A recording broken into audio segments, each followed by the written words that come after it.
Hello, D&D friends, and welcome to Holy Rollerz Descent into Avernus, Episode 7, the D&D show about a divine fellowship of clerics and paladins that descended into the hells to rescue the city of Elturel. The twin missions entrusted to them by the gods are 1, to find a way to break the chains dragging Elturel into Avernus, and 2, to find a way to destroy the solar incendiators, the artifacts keeping multiple cities bound to the hell plane. So there we go. Holy Rollerz is a 9-person stream with 2 parties switching off every week, the Chainbreakers and the Sword Hunters. Let's introduce our Sword Hunter cast for tonight, starting with Tommy, then going Tommy, John, JT, Ryan. Hello, I am Tommy Hill and I play Odelia. I'm a cleric of Moiris, who is the water goddess, and also a wee bit barbarian. Hi everyone, I'm John. I play Thora Mikitas, a druid in service of Finhafara, the mother of natural earth. What's up, everybody? I'm JT. I play Anduriel. He is the warlock cleric, warlock to the Piper, and cleric to Naylock, who is the god of death, shadow, and creepy things. Very true. I am Ryan. I play soon-to-be deceased splat. Lachlan. That's what you are. Yeah. Sorry, go ahead. Soon to be a pancake Lachlan, the paladin, bard of Sindel, goddess of love and beauty and truth. And I am Sage of Sorcery, also known as Matt, your humble ginger DM for this evening. Now let's jump into a little recap. Last time on our Sword Hunter stream, Anduriel, Odelia, and Thora entered Fort Knucklebones in the hopes of finding Mad Maggie, a night hag warlord of Avernus, that the party is hoping can unlock the memories of their Phoenix companion, Ashbeak. Somewhere within the Phoenix's memories lies the secret to destroying the solar incendiators, the dreaded artifacts that are keeping cities bound to Avernus from the prime material plane. Within the fort, the priests met a Kenku engineer who asked for their help in fixing some kind of infernal war machine. Using his knowledge of life energy, Thora discerned the problem was a demonic body part disrupting the energy flow of the machine, and together he and Anduriel fixed it. While the Kenku ran off to find them a reward, supposedly, a talking chicken enlisted the clerics into attacking the Redcap Wazik, who had supposedly been tormenting all kinds of creatures here at Fort Knucklebones. Turns out that the talking chickens were actually 2 imps, and the party entered into an infernal contract with the imps' pins and needles in order to kill Wazik and also anyone who joins the fight on Wazik's side during the battle. At the end of our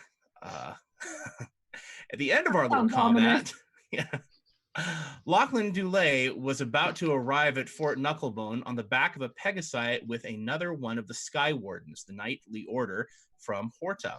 However, as Lachlan began to circle over Fort Knucklebones directly over the site of the battle with the Redcaps, Wazik, and the other Greencaps, the knight who was supposedly helping him get there cut the saddle, dropping Lachlan and the saddle off completely, and crying out an oath to Navariel, the fallen archangel of pride, an old enemy of the Divine Fellowship, and one who has vexed them since season 1. And that is where we begin, with Lachlan careening hundreds of feet above Fort Knucklebones.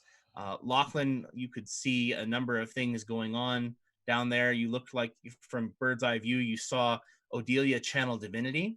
And so you saw water that you, for some reason, thought the ocean had sprung up in the middle of the fort, and then you find yourself falling out of the air. What's Lachlan's reaction, just out of curiosity? Remembering that we're a PG-13 show. Yes. Well, his initial reaction is he would have wished he would have had like a blunder or a staggering note to hit that darn Pegasus rider as he fell. So I guess maybe he's been around Anduriel too long that his first inclination is vengeance. You're more than welcome to make your first action, assuming that you have enough time to take more than one action to seek revenge. Well, I think he would, except that he would do that, but he's more concerned about not dying than he is about punishing the other guy. So Oh. I have to say I have had plenty of time to review my character sheet, and I have these lovely stage boots, the rift boots that will allow me to teleport. So I would like to ready a move action to activate those boots before hitting the ground to safely teleport the last distance. Would that That forces work? me into a DM adjudication, because the question is, as you teleport, does the fact that you teleport change the laws of dynamics and momentum and Newton and all that good stuff? Will that teleport be able to save you from the amount of force that you are exerting by falling gradually? And yeah, I even looked this up because 4E is completely silent on this issue. 5E says yes, you can do it. So it's an additional. So while you're contemplating the timing of being able to use these teleports, these boots, wondering if you will be able to do it, as you begin plummeting hundreds of feet to your doom, it takes you a few violent gyrations before you are able to take control of your position and you're not tumbling end over end. And just as you do, you become aware of someone else falling next to you. You look to your left and you see a woman falling in a comfortably reclined sideways position with her hand on her palm, her head on her palm, as though she were resting in the air on plush cushions like this. And for a minute there, you are thinking, oh, and then things look a little different to you. Her hair is raven black, and it's tied up in a top knot with fancy curls spilling out with this top knot that are flying in the air upwards, of course. Her lips and her eyes are painted in a purple so dark that it looks like a bruise color. And she wears a series of gossamer black silks in a harem style that cover her, but leave her dusky skinned stomach and shoulders bare. And as you stare into her intense eyes that just seem to capture you, you see literal red fires dancing in her eyes, so much so that you have to shake and look away because they begin to draw you in hypnotically. And you think you may have heard something about who this is, but you're going to need to make a knowledge religion check. Let's see if you can correctly identify who's comfortably falling through the air next to you. Darn, as soon as I saw the couch, I thought, yes, St. Delia is here to save me. And then it's her like goth twin. It's not St. Delia. All right, it's a 15 on the die. I have a +8, so 23. Okay, so you wouldn't have needed much more than a 15 to be able to correctly identify who this is based on your faith, but you would have needed a little bit more than a 20 in order to get the full amount of information for bargaining, which is kind of important. This is not Saint Delia Adira, demigoddess of beauty. This is Saint Malkatia. She is the demigoddess of dangerous liaisons. She is the patron saint of those who give in to love that is bound to end very badly. She loves mortals who throw caution to the wind, take risks, and make selfish decisions for short-term gratification. She's a bit of a heavenly bad girl, but she also delights in helping the reckless escape the consequences of their decisions. And she loves it when people do crazy, stupid things in her name after she helps them escape consequences. And you're falling and you correctly identify her, and your blood runs a little cold because she's not necessarily what you would call a helpful demigoddess per se. She falls more in the lines of Anduriel's mother, who she serves. Ugh. She serves an elemental force of love, but she doesn't always, serve that force on your behalf or for what's best for you. So now you have quite a bit of information. As you start falling, you seem to slow down a little bit, although you are still falling dangerously quickly. And she slows down a bit too, so much so that her hair is able to stop flying up and is able to just kind of settle, floating ethereally around her from that top knot in a perfect curl. And she says, "Well, looks like you're screwed, pretty boy. What you gonna do?" Okay, well, with what I know, I say I'm gonna dedicate the battle at the bottom of this hellscape to you and do everything reckless and crazy I can think of to save my life. Boring, boring, boring, boring, boring, boring, boring, boring. Do you think I'm interested in watching you stab someone for a good time? Where's the romance in that moment? Where is the passion? Where is the love?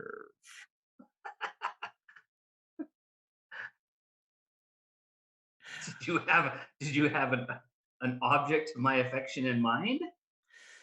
You know, I absolutely love your friends. Did you know that they've been in hell less than 48 hours and they just signed a contract with the devil? Isn't that delicious?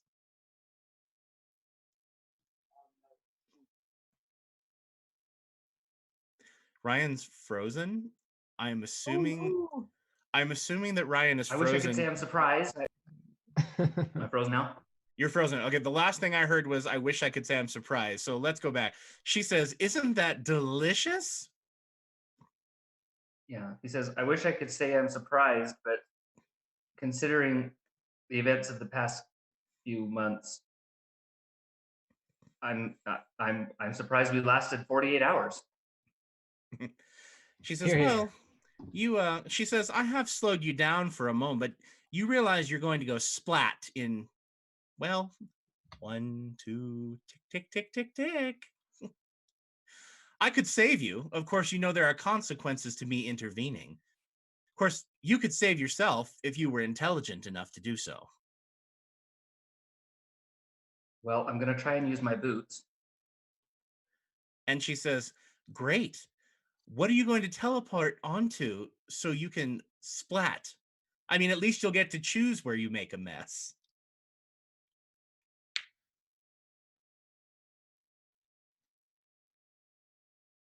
I assume you have another option. Well, I mean, I can just save you directly, or maybe you could help yourself. I mean, what is that big hunk of iron amulet you wear around your neck, representing all those different churches good for, if you're only going to call on Sindel and Vana? They didn't pick the leader based on intelligence, did they? Apparently not. Okay, I You start are racking my running. brain trying. I start racking my brain trying to think of what divine power is going to I can call on to save me. Okay. All right. She starts as the ground becomes even. I mean, your heart begins to race as you keep falling. And she's maddeningly taking too much time, even though she seems to have slowed your fall to some extent. Everything is getting really, really close. You can start to make out individual figures running down there. You think you might be spotting people, and you kind of look up frantically at her and try not to get sucked into her fiery eyes again. And she says, "Think. Who has Soroku? And she says, "Give the boy a drink." All right. She says, "Now, as far as I know, you don't have any clerics of Soroku in your little club, but I'm pretty sure his mother has a worshiper right down there. Maybe you can call on mommy and ask her for her son's help. What do you think?" Don't do I don't even answer her. I just immediately jump in. Finhafara, I know that this is Soroku's domain, but since Soroku's your boy, uh, I could really use the power of flight or feather fall or something that will help me not die at the end of this. Okay. And then I say, and then I'm like, let's see, Finhafara, and I will talk to Thora about an appropriate tribute when I'm not about to die. Amen. Okay. Okay. Your holy symbol, not your holy symbol, excuse me, your symbol of the divine fellowship, that iron amulet with all of the fists going around it in a circle facing each other, flares with a white light, and you begin to feel a pressure rising up beneath you. And Saint Malkatia looks at you and she blows a kiss and winks. And then she says, "See you at the bottom." And she vanishes in an outline of flame, like her body turns to fire. And then you see just the outline of her in fire. And then it goes poof, like someone has blown it out. And you feel that pressure begin to blow up from the bottom. And you feel yourself begin to slow down your fall. However, you are still going to take some damage. Your life will be saved, but you are going to take 5d10 points of damage as you crash right down into the middle of that building that that is in the center of the junkyard. Can I mitigate that with using the boots and an acrobatics check?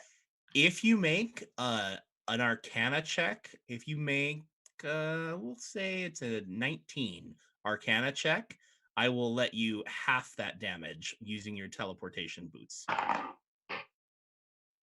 Rolled it right off the table. Twice. Right onto the ground. Boom. Right onto what? Let's Not see. a good sign.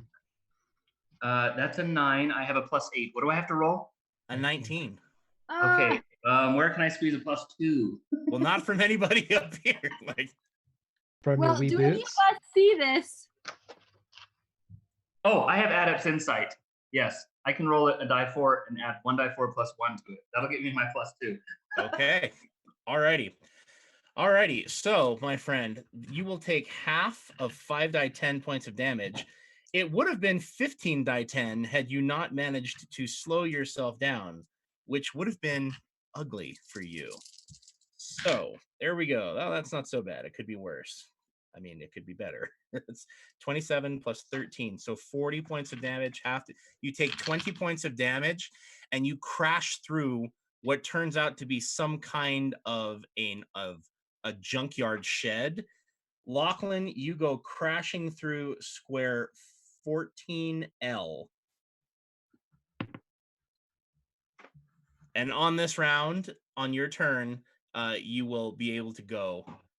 So Odelia, Thora, and Anduriel, you see what you are reasonably sure is Lachlan based on his rather flamboyant form of dress, go plummeting through the air, and then you watch a miniature cyclone kind of just take shape over that shed that's next to you, and you see two red eyes in the middle of that cyclone as though it were some kind of a sentient force, and it spirals upward and upward and upward, and then it just Lachlan plummets right through it and it disperses completely. Thora, your holy symbol explodes with a white light briefly right before this happens, and you feel energy coursing through you, divine energy that you have not channeled. And then you hear Lachlan crash through there and all these madness. And that is how that scenario ends. And now we will resume combat. Jeffrey, cue the battle music if you are in a position to do so. We will go back. We are in pitched battle here. Odelia has just gathered up all of the enemies with her channel divinity power and dumped them on the floor.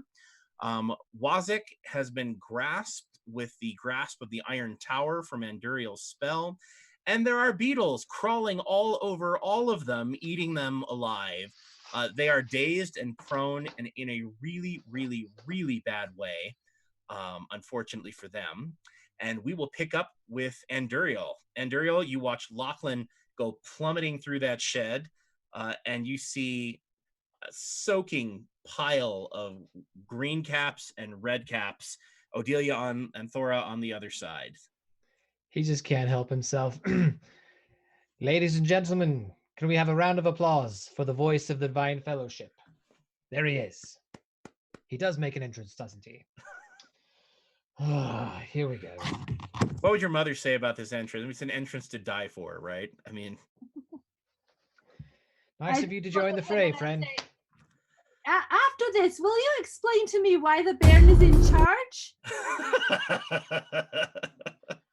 Oh, that I had an answer so that would satisfy your curiosity, but I don't know that I do.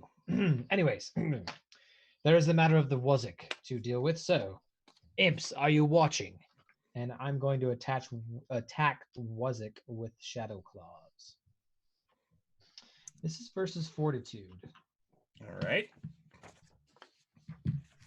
Mr. Wazik is taking quite a bit of damage.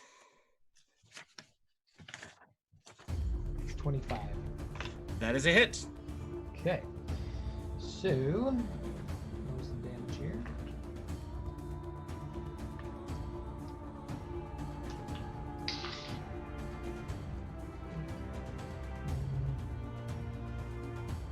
$17 points of damage.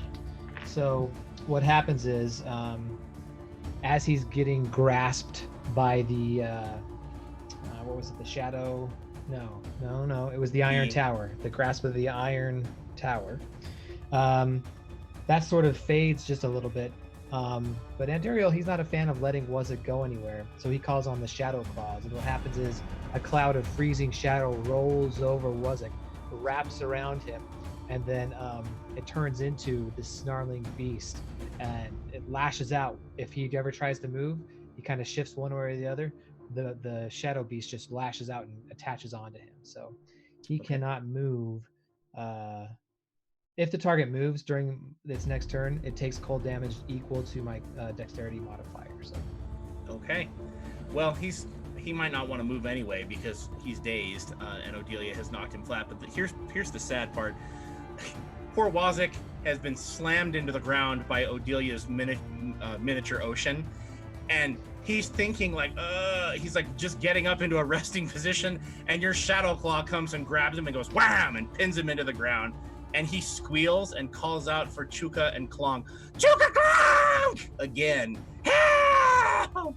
And just screams out. However, because you have bloodied him, he is also going to release he would. Actually, he's not going to do that because he can't hit anybody. But he thinks about releasing something as a result, and he doesn't do it. But he thought about it. he considered it. Okay. All right, Anduriel, do you also want to curse him by any chance? And I can't hear you now. I cursed him at the beginning of my last turn. Okay. Do I need to curse him again every time? I thought no, but you can curse someone else if you want to. Oh, that's right. Green cap number 1 will receive a Warlock's curse. Okay. You still have a move action. You gonna stay where you are? I'm gonna hang out. Okay. All right. Very good. That is Anduriel. Odelia, my friend, it is your turn. Anduriel just cast another nasty spell. These guys are dazed, and so they're prone, which means they can get up, but they're not going to be able to do much besides that. They might also just try to bite you from the ground. Oh, I'm just going to just howl with anger at these little creatures and take my harpoon and start stabbing them one at a time at my feet. Okay, just see how many of them I can rack up on my harpoon. Okay. So that Howling Strike. Okay. Is here.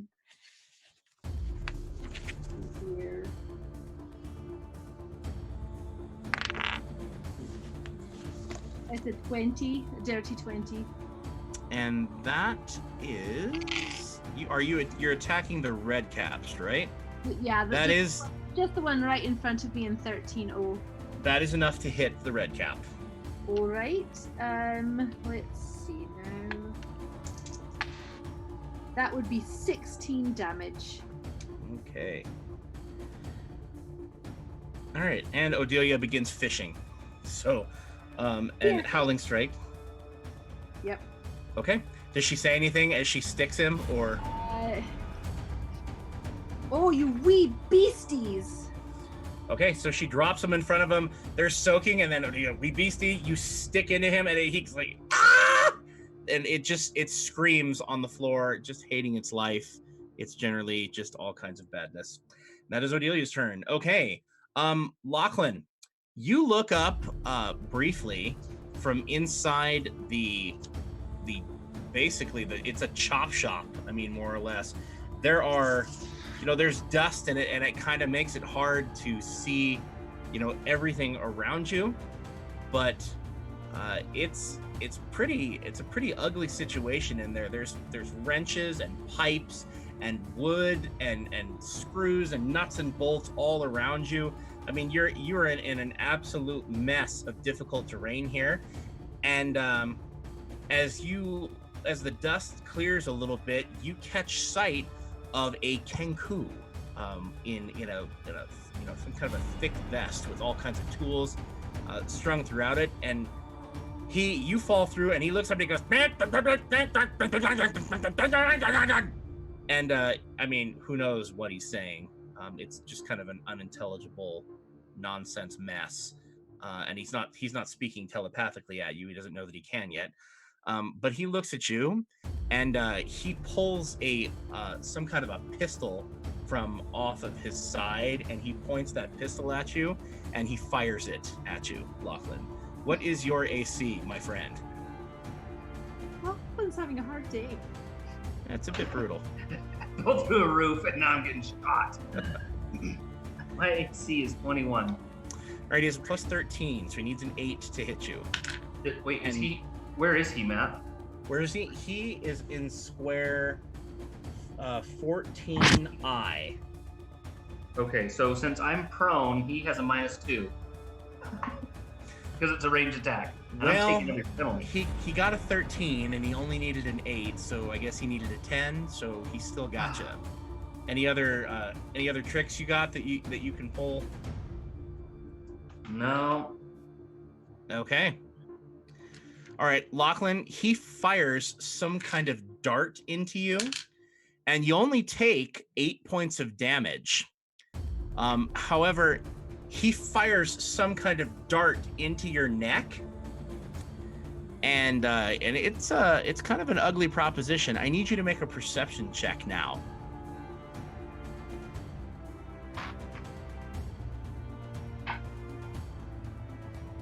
$18. Okay, he fired a dart, and you're easily able to just pull this dart out, but something is under your skin, and it's going beep, beep, beep, beep, beep, and there's a tiny red light flashing, and you're not sure quite what it is, but you are able to perceive that there is a foreign object in your body making a very small beeping sound, and that is what you are able to perceive. You think you could get it out of your body if you were able to make a high enough heal check, but it's going to be difficult because you're going to be like, scalpel, suture, so it might be more effective to have somebody get it else out, but there is some kind of a mechanical device burrowed under your skin now, and it's beeping ever so slightly. And that is his turn. And Lachlan, it's your turn. And I'm going to throw this out. As a free action, you feel intense pain. Side note. Okay, well, I assume that thing straight up is a curtain to get me out of here. Yes, it is. Okay.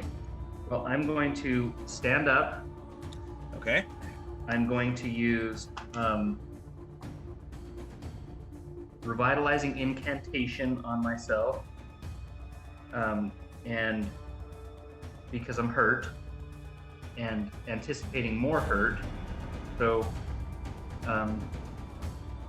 he starts just like singing a song under his breath, and it feels really good. It's making him feel good, and then I'm gonna run out of there. Okay.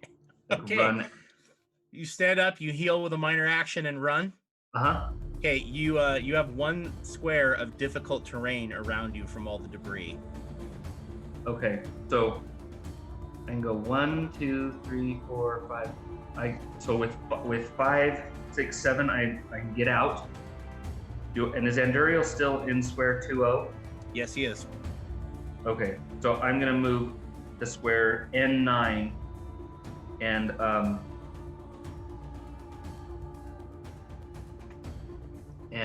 while running, yell, Anduriel, get it out of me! Get it out of me!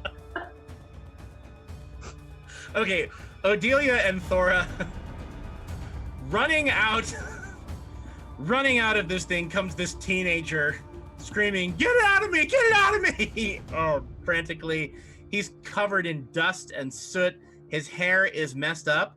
But I will say, from the last time that you looked at him, he somehow seems to have gotten even more attractive.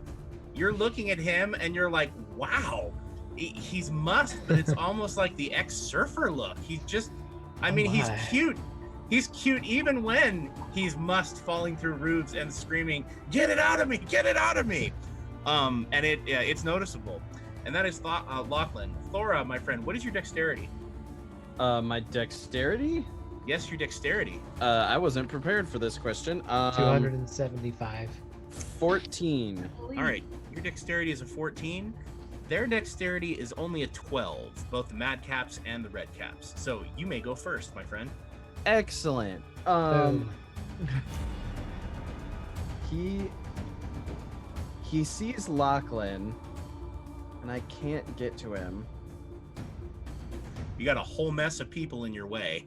I do, and I have lots of crowd control abilities, so let's go with one of those. Okay. He raises his hands, and from his sleeves scream more bugs as they fly into this crowd. I'm casting Swarming Locusts, which is a blast 3, excuse me. Which will hit absolutely everyone in front of you. All right, let's go 5 attack rolls. Let's go Wazik and then both the Madcaps. What defense does this target? It targets reflex. All right, their reflex is a only a 15, my friend. Oh, I think I'm gonna be okay. All right. That was really close. That was a 15. Hit Wazik. Okay, next one, Madcap 1. The next one is a 27. Okay, that's hit. You hit Madcap 1, Madcap 2. The next one is a 23. Okay, hit. Now let's attack the Redcaps. Their AC or their reflex is also 15. Okay. Oh, another 15. Okay. Ooh, cut it really close. All right, one more. You only need to hit one more, and you got all of them. That's a natural 19.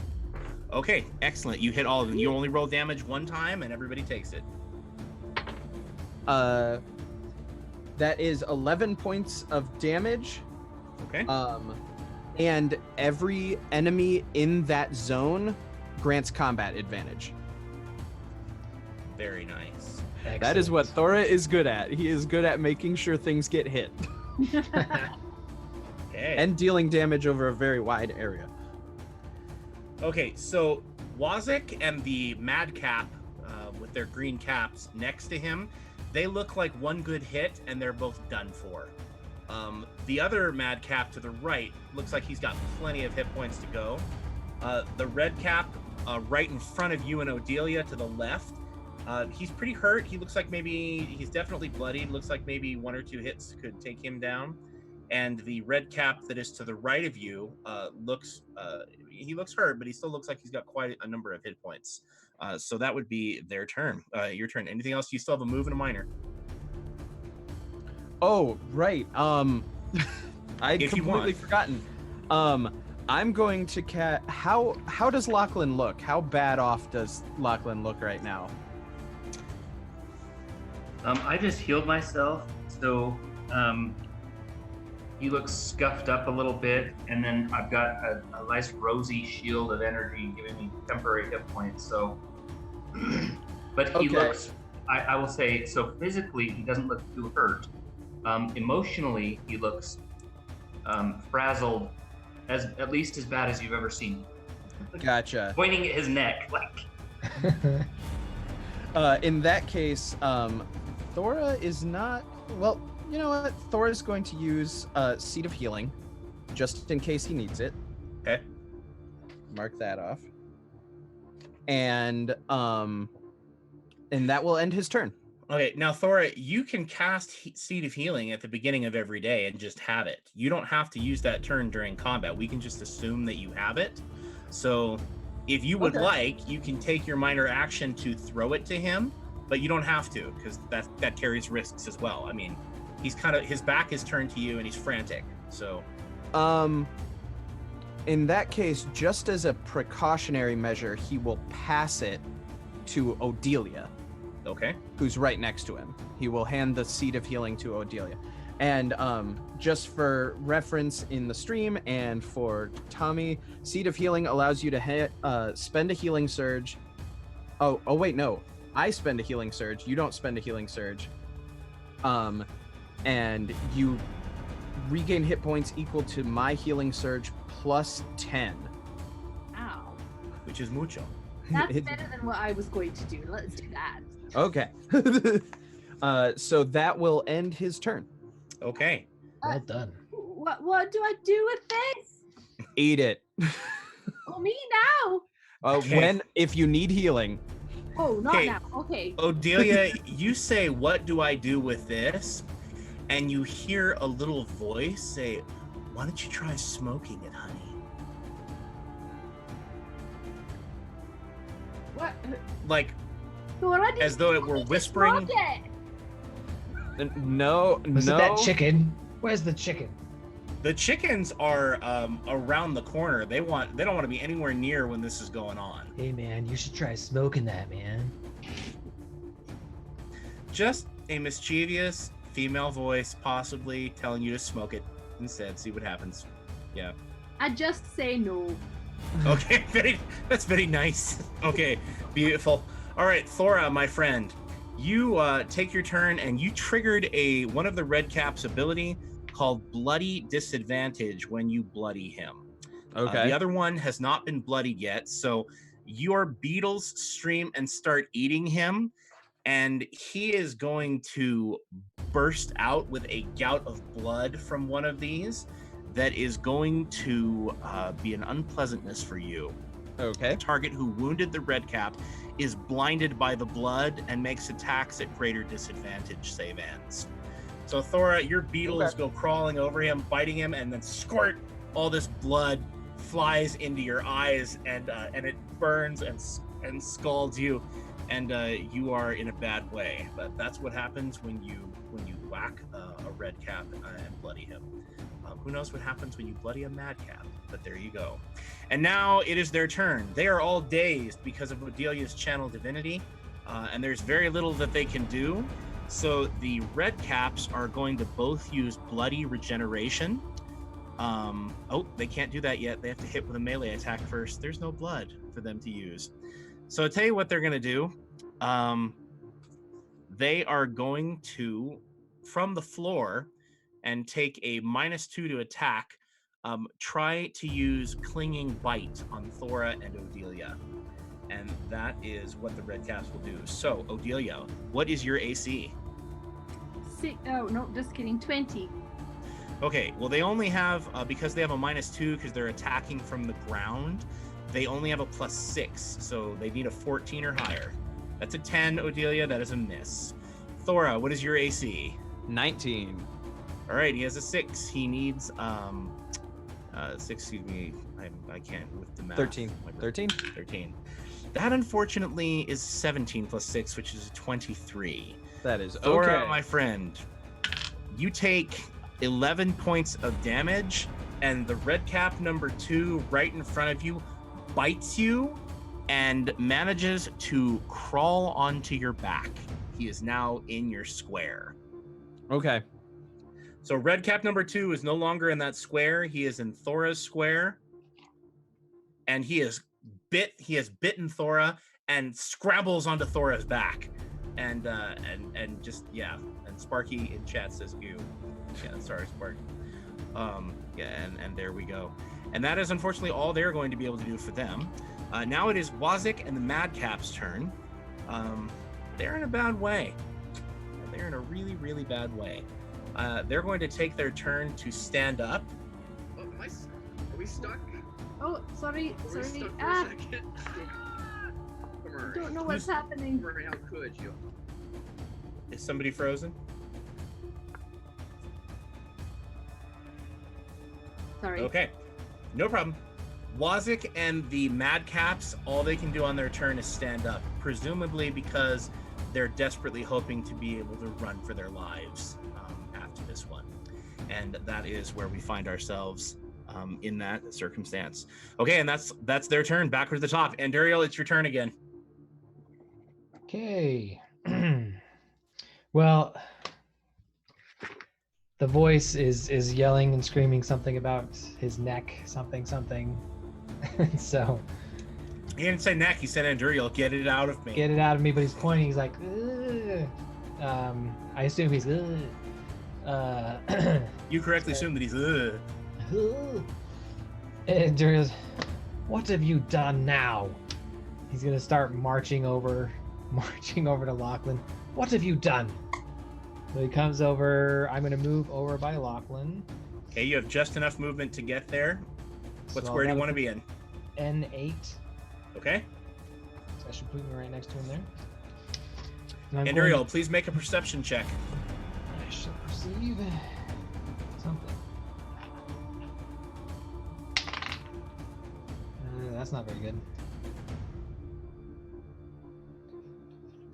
17. Yeah, Okay, 17. you only needed a 15 to see it. Okay. So Lachlan comes running up and goes, "Get it out!" And he's pointing at his neck, and you see that there is something glowing under his skin, like it's been slipped under the cover of his skin. It's covered up, but you can see this faint red pulsing, beep, beep, beep, and you can hear a tiny like beep, beep, beep, beep, some kind of device under his skin. Okay. Do I know what it is? I just perceive that it's there. I don't know what it is. No, you have no idea what it is. You think you could make possibly a heal check and try to get it out, but I don't think you're trained in healing, are you, Anduriel? No. Well, why not give it a try anyway? You never know. I mean, Lachlan, I don't know what that is. It looks bad. I can try and get it out. He starts pulling out his kukri. I can try and get it out. Do it fast. All right, I'm gonna try. okay, you are not trained in heal. It is a half your level plus your wisdom modifier, right, Ryan? It's wisdom based, isn't it? Okay. 7. It's a 17 on the dice plus 7. 24. Okay, so you are successfully able to dislodge some kind of a metallic beeping sensor from underneath his skin, and it's going beep beep beep. You can smash it if you want to, and it's small enough. But it's definitely some kind of a. I'm surprised I even got it. I'd be like, look, here it is.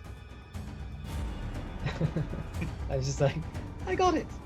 Put it in your pack for safekeeping. It's beeping. So he's just gonna toss it. He's gonna toss it towards Wazik.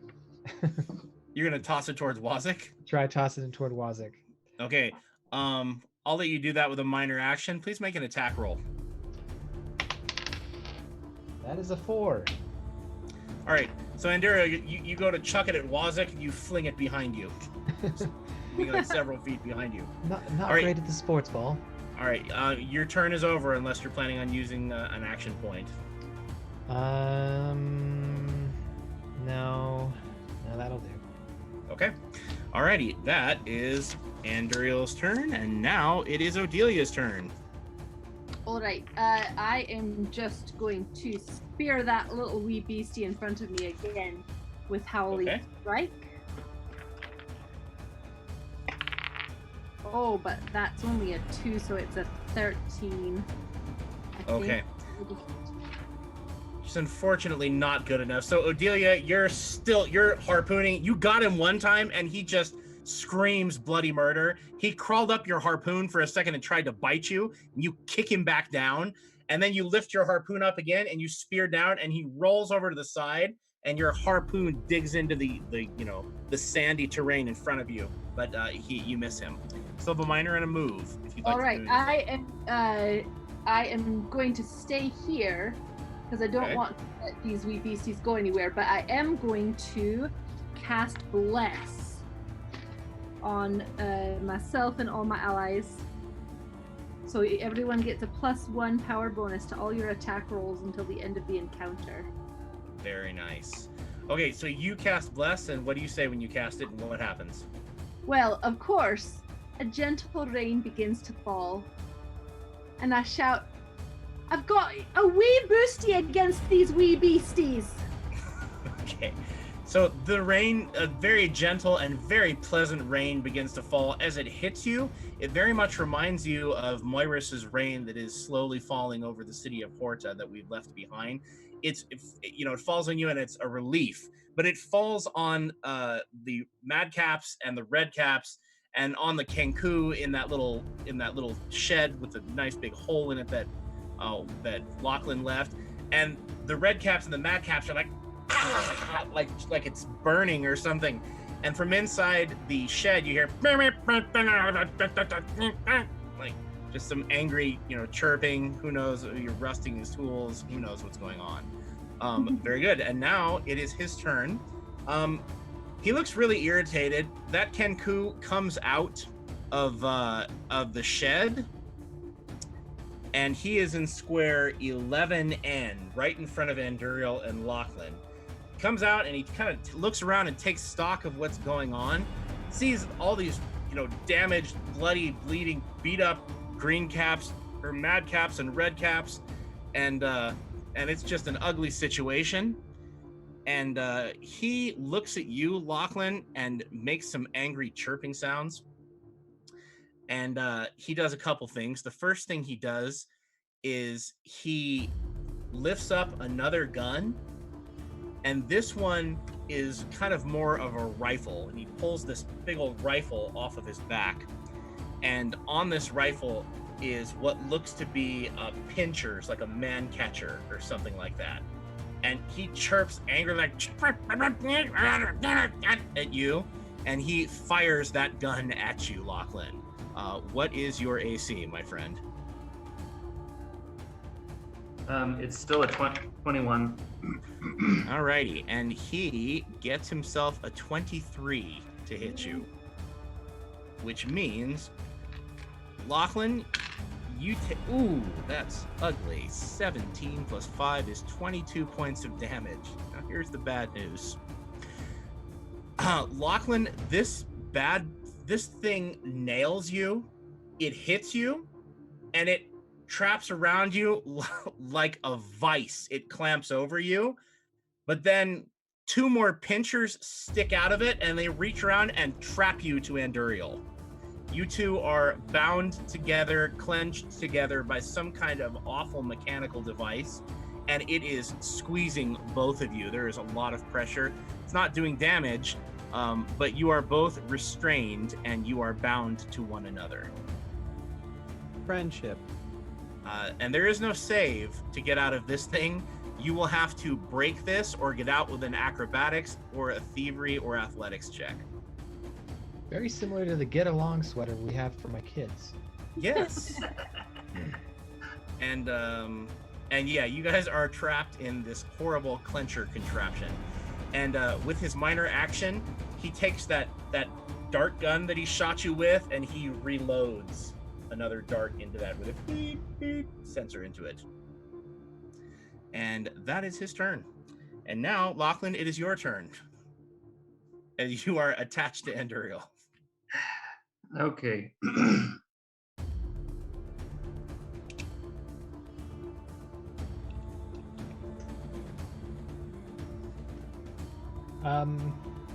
I would actually like to use Kayathon's leap.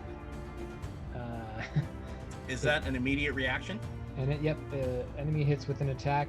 I reduce the damage by 2, and then I teleport 2 squares. Okay, where would you like to go to? Anywhere but the friendship sweater. Okay. Here we go. P8. All right. All right. Lachlan, you are still stuck in this bad boy, but the additional pincher that extended around Anduriel is no longer there. So you're trapped, and Anduriel does not choose to be stuck in the friendship sweater with you. All right. Well, I think I'm just going to use my move action to try and make an escape. Okay. So what do I need to roll? All right. To break free, you're going to have to make an acrobatics, thievery, or athletics check. What would you like to try? Let's try athletics. All right. You will need at least a 25. Ooh, wow, that's high. It's a nasty little device. I rolled a 16. That's good. Athletics, I have a plus 11, so 27. Okay. All right, Lachlan, you manage to slip out of the clencher contraption, and it drops to the ground around you, which really irritates the Kenku. You pull out of this clencher, and he goes... Okay, and you say he's got that gun loaded? Oh, yeah, and in his hand, like he's got that dart gun with the sensor, and it's glowing like you see a tiny little red glow. Beep, beep. All right. So he looks at him and says, enough of that. And then I'm going to cast Song of Discord at him. So I start to sing, and it becomes this horrible dissonant song. It is that's a 24 versus will. Don't forget you Okay. have a +1 to all your attacks. That's a 25 versus will. Okay. Well, that 25 versus will is more than enough to get him. I'm assuming it's a Britney song or like, it's Toxic or something. I'm not sure. Kelly Clarkson power song. There we go. Well, and he's in hell, so everything, no matter how cheery he tries to make it, everything comes out sounding like a little bit of a Russian minor chord or something, everything's in a minor key. So the effect is that he's going to make a basic attack against any enemy of my choice for free. So I would like him to make a ranged basic attack against one of those green guys with his little gun there. Okay. That's not a ranged basic attack for him, unfortunately. Can't he just make a ranged basic attack with that thing? No, it's a little bit more complex than that. Even if he chucked it? Chucking, you want him to throw the gun at someone? Well, I can just make him make a basic attack. So He can throw something if you want him to make a ranged attack. He could also, he's diagonal from Wazik. He could just swing and hit Wazik. oh, does he have another weapon on him? Yeah, he's got several weapons on him. Okay, yeah, swing and attack Wazik.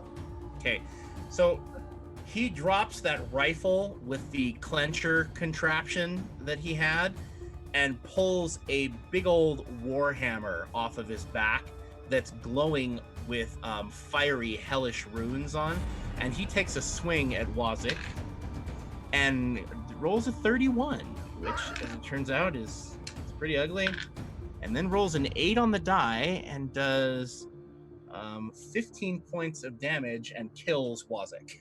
Dun-dun-dun-dun-dun. Okay. All right. So he takes the hammer and goes and just squishes Wazik into the ground, leaving a stain and difficult terrain in 12-0. There is a Wazik-sized splat right there. And Lachlan, you hear a little voice in your ear say, "Well, now that's a pretty song, but see, I wouldn't kill the Kenku if I were you.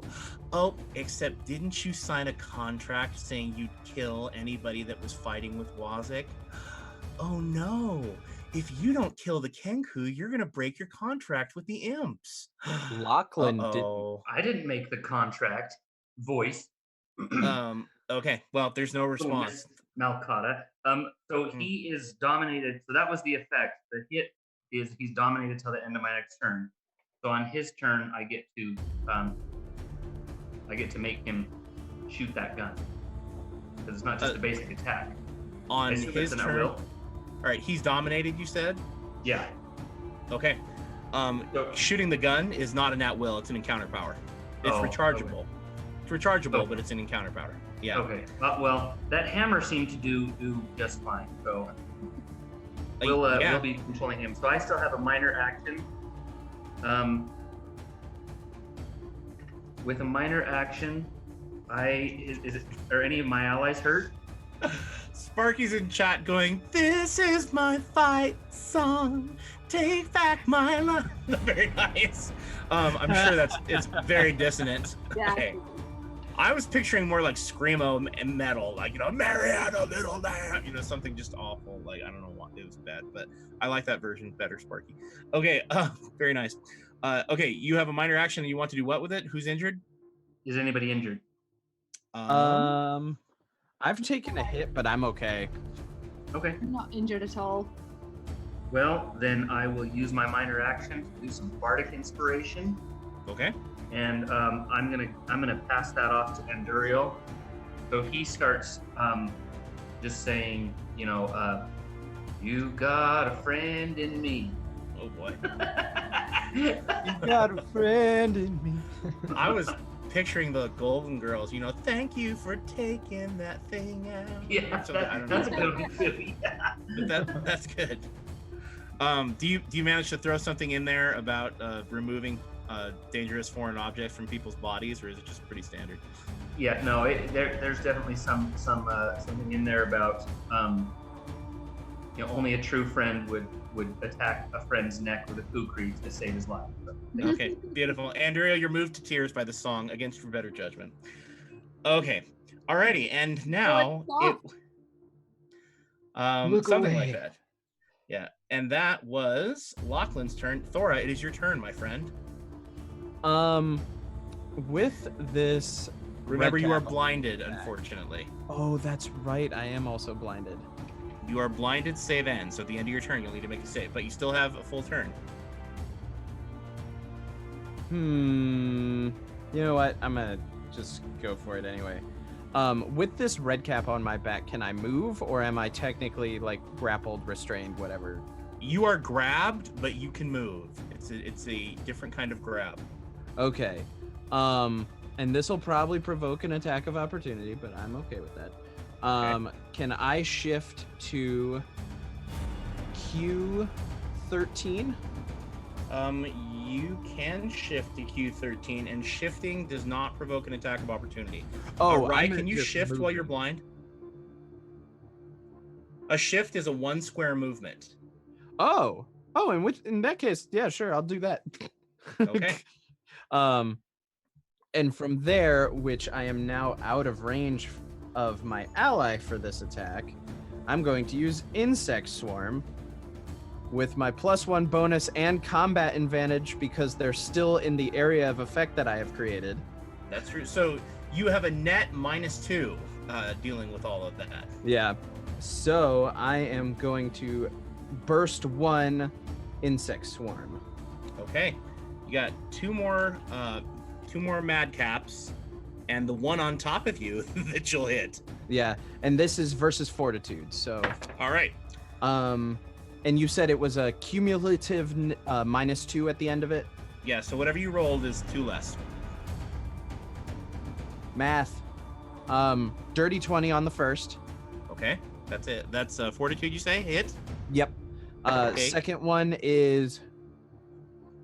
That's only a 12. That's a miss. So you hit the first madcap, miss the second madcap. Now for the red cap on your back. And that one is a 17. Okay, you only needed a 16 to hit him, so you got the one on your back. Okay, Awesome. and you only roll damage once. Ooh, that's a 8 plus 3, 11 plus 6 is 17. And do I increase the damage because of bless, or is that just to hit? That's just to hit. Okay. So 17 points of damage. 17 points of damage as more bugs emerge from me. Okay, you kill the other madcap that was right next to Wazik. However, he hits you with his demonic blood spurt. As you go biting him, a gout of demonic blood squirts out of him, possibly over you. What is your fortitude? My fortitude is a 17. All right, that's a 24. So that is unfortunately going to be hit. And you, Thora, my friend, are going to take a little acid and fire damage. Okay. 7 plus 3. You take 10 points of acid fire damage as demon blood squirts all over you and some of the scarabs that are you. So. Gotcha. And there you go. And you're nasty. I mean, you're just bugs. First you were bugs, then you squirted bugs, then you blasted bugs. Bugs everywhere. But as those bugs are psychically connected to you, the demon blood squirts on them and shrivels them and burns them into nothing. And it wounds you because it's part of you, which really sucks. Gotcha. But it's not too much damage. Yeah. However, you killed that other madcap. So there are 2 red caps left and 1 madcap, and they're all wounded. So you're really not happy about that. The one on your back is kind of wishing that he hadn't jumped on your back now. Yeah. He doesn't like you anymore. Most things don't. Yeah, he doesn't want to be your best friend anymore. So, okay, and that is Thora's turn. Have you used your minor? I'll healing word myself. Not a bad idea. Now I'm starting to look unhappy. All right. Well, the red caps now have a full turn for the first time. Odelia, the red cap in front of you, finally gets up off of a prone position and is going to he's going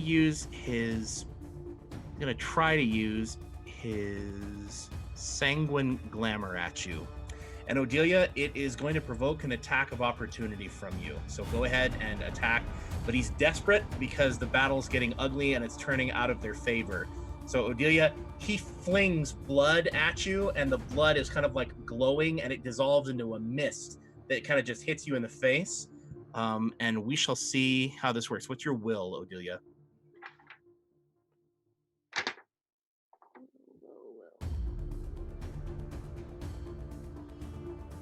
Oh, 16.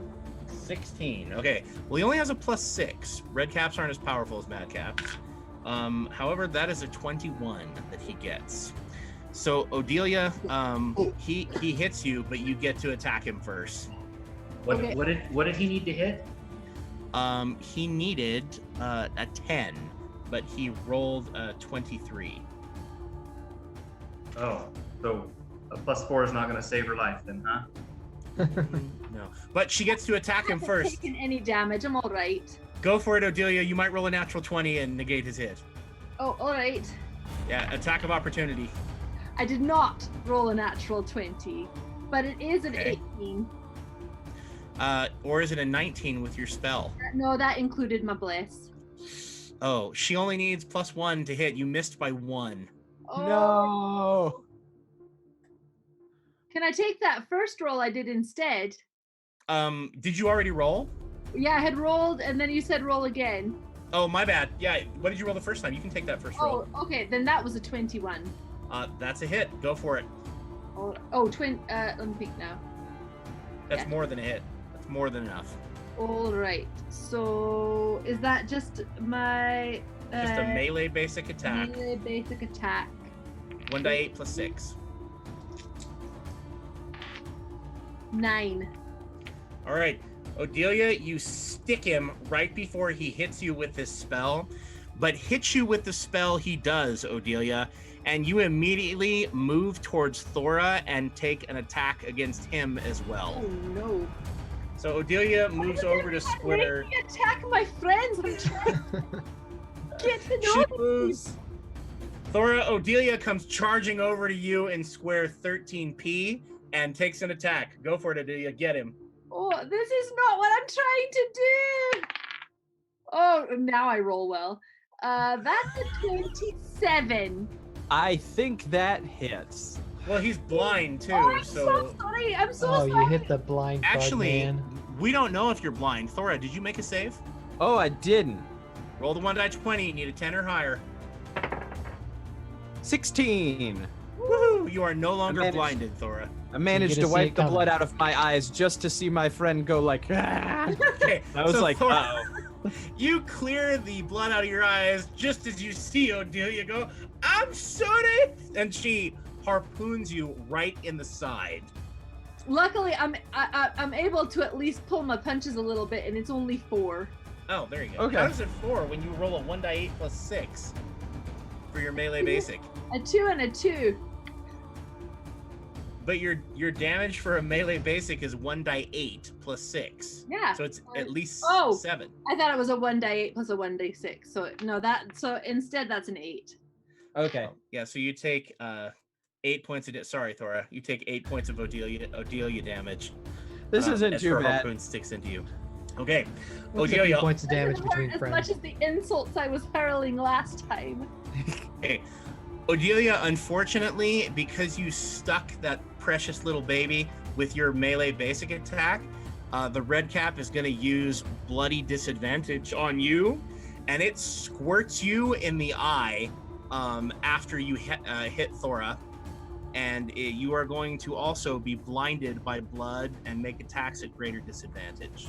Okay. So Odelia, you're now blinded, and you've got blood in your eye, and you're next to Thora, and he's got blood on his leg. And Terrible. it's just an ugly situation. What about my little baby? Your wee Red bear. Okay. Yeah. Is He he is okay? clinging. He's clinging to your leg, for dear life. And as blood begins to drop down, he goes like this. At whatever blood happens to be dropping down on top of him.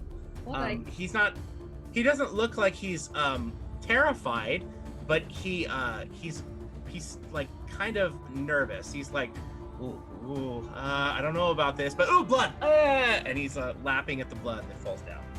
Could I, Yes. when Odelia inadvertently attacked me, could I use an immediate interrupt? Of course. I'm gonna use Swarm Dispersal, which gives me like resistant to 10 damage. Okay. So as you stab through me, like that section of his body just kind of turns into scarabs, and you just go right through him.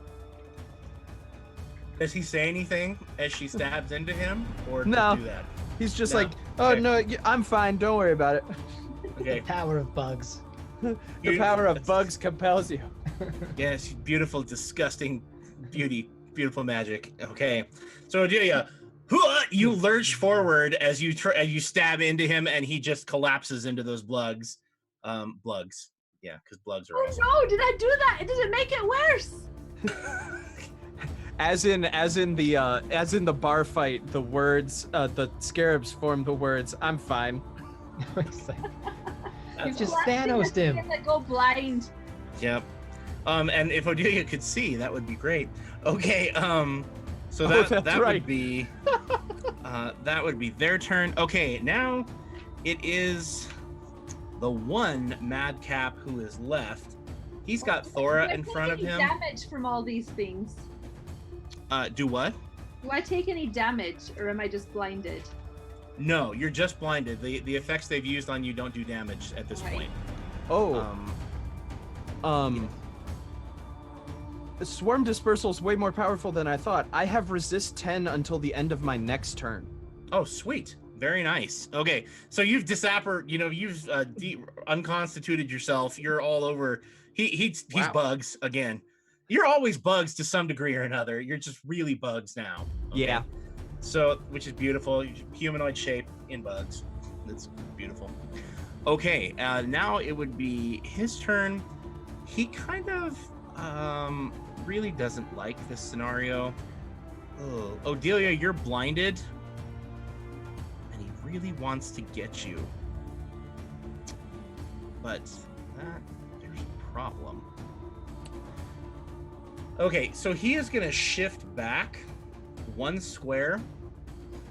But you can't charge through difficult terrain, can you, Ryan? Yes, you can. As long as you got squares of movement to do it, you can.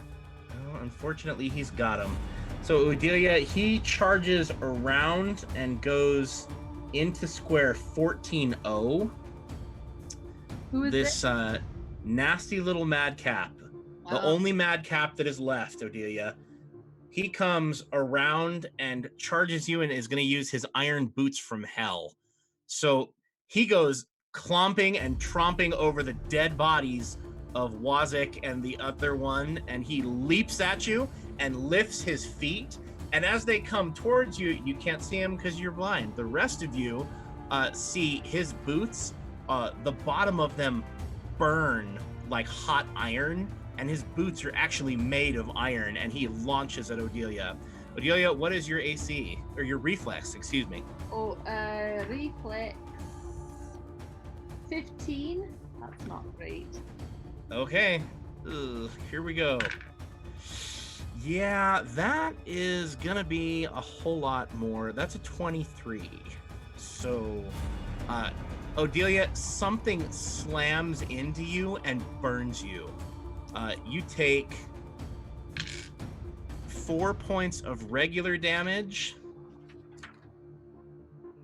and you take 1 point. Lucky you, you take 1 point of fire damage, and you are knocked prone and pushed into square Q14.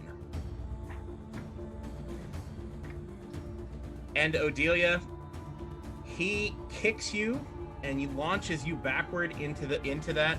Odelia, you get launched backwards into some kind of a spiked motorcycle, and you take an additional 6 points of blade damage, and you knock this motorcycle over. So he boots you, he burns you, he knocks you prone, and pushes you into a motorcycle. Doesn't do a ton of damage, but it's an insult.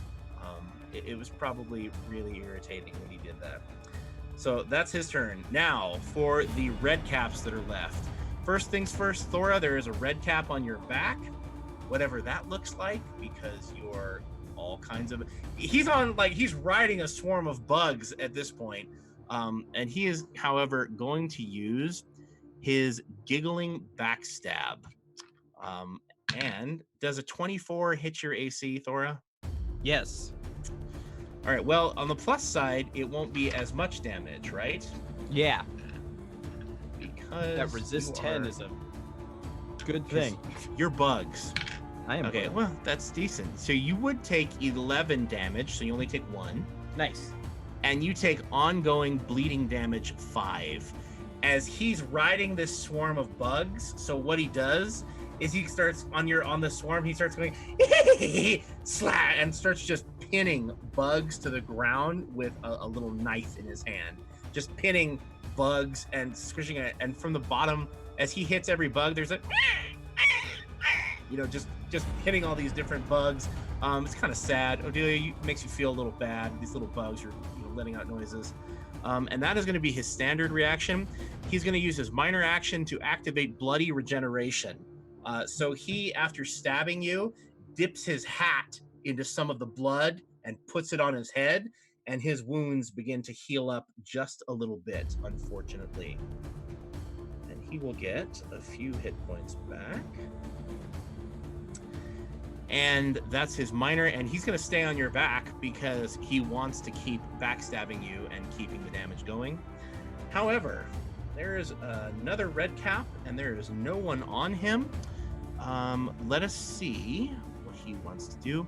Odelia, you're blind, and so he's coming for you. He is going to use his clinging bite on you. He moves into square... he's going to move into square 14P, right in front of Odelia. That's red cap number 1. and he is going to clinging bite you. And he rolls a 1, Odelia. So even though you are blind at the moment and suffering, he missed you. But you do feel something tumbles in front of you. And that would be all of their turn. Now it is the Kenku's turn. Lachlan, he's irritated with you because you got out of his clencher contraption. He But can he's be more irritated all he interested- wants. He's dominated. Oh, that's right. All right, what are you going to have him do while he's dominated? And is this save ends? No, just till the end of my next turn. Okay. I'm gonna have him charge one of those guys with that big hammer. Okay. There's the red cap on Thora, the red cap on Odelia, and the mad cap next to the red cap by Odelia. Which one looks the most injured? The red cap in front of Odelia is hurt really, really badly. Okay. Then that's what he does. He just looks at him and says, "That one." Okay. And sends him a barreling over to bash him. All right, he moves into square 13-0 and chirping all along the way. And unfortunately for you, he only rolls a 6. However, 6 plus 3 is a 19, and guess what the red cap's AC is? Is it 19? Why, it's 19. Okay. Oh, and he rolled a 6 on the die, which is 13 points of damage. And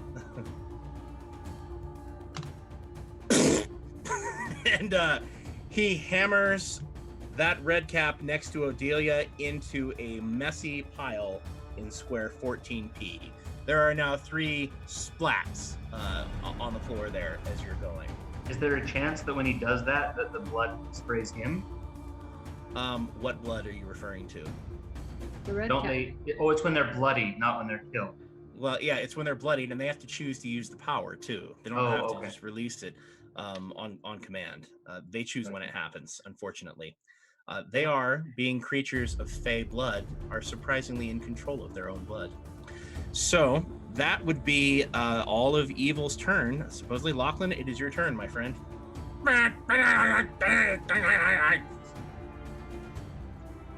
He sticks his middle feathers up at you. It's middle feathers. So bad. All right, I'm gonna use blunder on the one that is on that's riding Thora. Okay. So I want to slide him next to the other one, the one on Odelia. Let's see. It's Let's dead. see if I can. What? The one next to Odelia just got splatted. Oh, that's right. So is there only one left? There is one red cap on Thora's back, and there is one mad cap in square 14-0, the one that just kicked Odelia. Okay, so that's the one I want to try and move the one on Thora's back to be over on the opposite side of that green one and to bash it. So I have plus 12 versus will. That's a 10, so 22 versus will. Okay, and that is more than enough. So he's gonna take 10 points of damage, Okay. and I get to slide him next to Odelia. That puts him next to Odelia, right? I thought you already slid him off of Thora. I have to hit to do that. Okay. I want to slide him off of Thora. Does that put him next to Odelia? If he comes down on the ground, yes, he'll Yeah. be diagonal from Odelia. So you're not sliding him now? Well, I'm still sliding him. I just don't know where to slide it. Is Odelia blind? Yeah. Yes. Okay, then I'll just slide him completely away from Thora and give Thora the melee basic attack with a +3 to attack. Okay, where are you putting him? As far away from Thora as I can get him. How many squares is that? You're killing me, Smalls. You're killing me. 3 squares away. It's a slide 3. Okay, 1, 2, 3. That puts him in square 16-0, since you're being vague and I'm choosing for you, apparently. Okay. Next. So you Sorry, slide him away and my eraser marks are too bad. So Thora gets to make a melee basic attack against him as he slides on. all right, Thora, he for some reason crawls off the bugs and goes running away from you. Bite him. Okay. That is a 22 to hit. That's more than enough. Max damage. That is 14 damage as the beetles begin to tear into him. Well, what do you know? Look at the number of hit points he has left. Yay! It's 14. All right, Thora, you devour him as he tries to run away from you. It's beetles and mummy all over again. He crawls down off of you and then starts tromping through the bugs. He's like trump, trump, trump, and then he's like, ah, ah! They're crawling up of him, and he falls under a swarm of bugs. And, Okay, so with my minor action, I look at the Kenku and I talk to him telepathically and say, I apologize for falling through your roof. It was not my intent. I have no problem with you, just with these red caps. Can't we talk about this? in the Kenku's head. Uh-huh. Okay. And is that your minor action then? Yep. Okay. Anything else you're gonna do, or are you done? I'm done. All right, Thora, it's your turn, my friend. There is only one Kenku and one Madcap left. He's gonna go after the Madcap. Alrighty. And I think he's just gonna go with another Savage Rend. So he's going to move into. Let me make sure I have this right. He's gonna move into P14. Okay. Right next to the red cap, and he's just gonna do the mummy thing again. Okay. That is, as I make sure I have my right notes, that is a 27 to hit, That'll do, pig. That'll do. Nice. and another 8 on the die, Very nice. so another 14 points of damage. That'll do. He does not like you. I don't know why my D8 is so friendly tonight. Usually I get 2s. Those bugs are on steroids, man. They're very hungry. All right. Very nice. And I don't have any minor actions that I can really use right now. Oh, but I do take 5 damage, right? From the ongoing. You do take 5 damage from the ongoing damage. All right. then I You need to- have also bloodied the Madcap, Thora, and he chooses to use his demonic blood spurt on you. Okay. Does a... Oh! That's a natural 20. No. Do it. Kill me. Oh! No, let's not be hasty. Let's There's that. Okay, here we go. Now backing up the natural 20. All right, that's only a 5. I don't know if you can see. All right, only backed it up with a 5. So that's a 5 demonic blood spurt. That's only a 14 versus fortitude to back it up. Does that back it up? That does not back it up. Alrighty, very nice.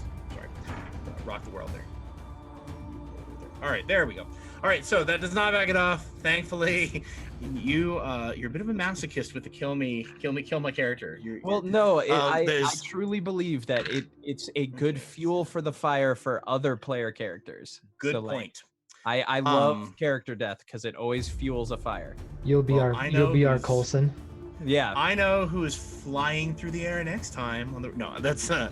That's 10 point of acid and fire damage, my friend. All right. You know, we haven't had anybody die. I actually have special plans for when we die, because I figured out that it would be if we have a cleric or a priest dies. It's not the same as when a non-servant of the god dies, and I've actually got a scenario. And I haven't been able to kill anybody yet. I'm gonna have to work harder, just so that we can have the roleplay experience. My planning doesn't go to waste. I nominate Lachlan. Anyway, so that's very good. Suddenly, a meteor comes straight. No, that's moving on. Terrible meteor. Okay, and that is Thora's turn. Okay, So Thora, you would be in square 14P. He Yep. was in 14O. So you're on top of the body of that dead redcap, right next to Odelia. Okay. And that is where Thora is. Okay. And now, Thora, it is Evil's turn. The Kenku is in control of himself now, yes? Okay, he doesn't want to provoke an attack of opportunity from Mr. Bugs Devour the World. So the Kenku is going to shift into the square 12O onto the body of Wazik. He's not going to respond to my mental communication. Okay. It is his turn. And what did you say? I said I apologize for falling through his roof, and I said that our problem was with the red caps, not with him, and can't we talk this through? Okay. His mental voice is actually quite different from his squirks and and chirps and Mars attacks impersonations. Hearing an actual voice in your head, he says, I don't care a farthing about the stupid mad caps and red caps. Mad Maggie buys them by the bundle. But you broke through a hole in my shop. You scattered my tools all over Kingdom Come. It's going to be a mess, and who's going to clean that up, I say? Who is going to clean up the mess? Are you going to do it, Fancy Pants? Yes. I'm gonna clean up the mess. That's what pops out into your head. What comes out of his mouth is, you know, he says, and shall you fix the roof as well? Yes. I'm not going to do it myself. I will fix it. Oh, and where are you going to get the materials to fix it, I might ask? You need to go out and find a quarry somewhere in hell? Is that what you're going to do? I'll do my best. I'll pay for it. Okay. And pay you shall, sir. Pay you shall. Okay. He goes, I want a hell coin. Possibly 2.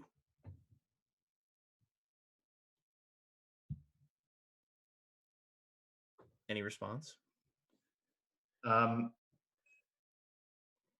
don't know that I have that, but there are other things I might be able to bargain with. Of course. You're a penniless pauper. I should have known. You've not got a cent to your name. I'm new here. Okay. Well, he kind of watched you guys take down those mad caps and red caps quite easily, actually. And so he's not all that interested. So he takes his gun and he pokes the madcap with it and goes like just and takes the madcap and pokes him, and he pokes him and takes the gun and he goes, you know, as if he's shooing him or telling him to get away. And then he speaks up in that old lady biker voice that he used before, and he says, "Scatter, you! Shoo! Get out of mother's way!" Which is really kind of weird coming out of your mouth. Well, a lot of different voices out of this guy. So he shoos, and he, on his turn, looks like he is interested in running. And that is the Kenku's turn. Lachlan, it's your turn now.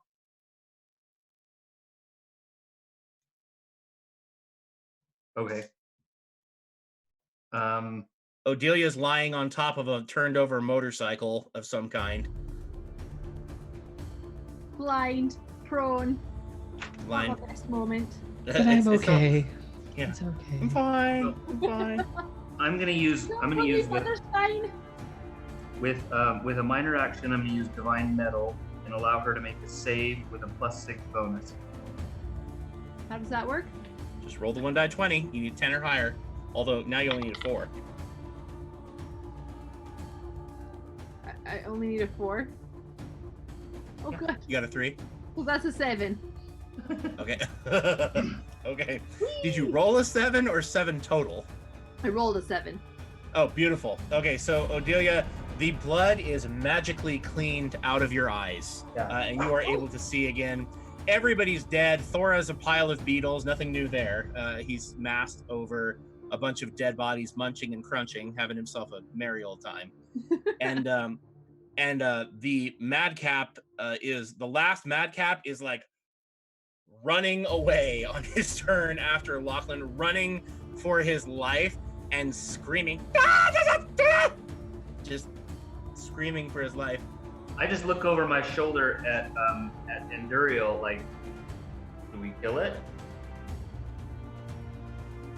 Okay. Yes, we Then definitely killed it. I'm gonna staggering note him in the back.